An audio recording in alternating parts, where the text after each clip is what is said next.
Welcome to this video on the topic deflection of beams. So what we are going to do, we are going to consider a beam AB which is initially rested in an unloaded position.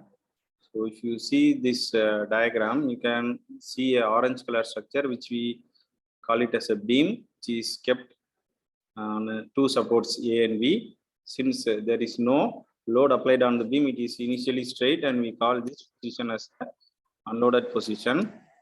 So once you apply a load, maybe a transverse load to this beam, the beam will get deflected as shown in the loaded position. So if you notice the difference between these two diagrams, the beam has taken a curved shape, and this we call it as a loaded position.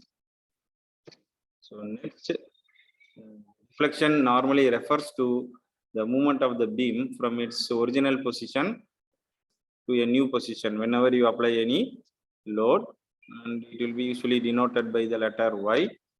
So technically you can also define deflection as the measurement of the distance from the original neutral axis to the neutral axis of the deformed beam. So that difference only we normally call it as a deflection.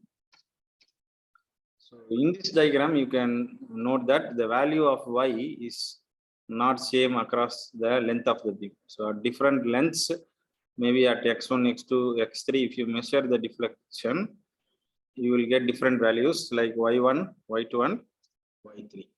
So hence we can conclude like the deflection is a function of length. So we have y is a function of x. The relation between the deflection and the length of the beam can be written in the form of equation, and that equation is normally called as the deflection curve or the elastic curve. So some important facts about this deflection.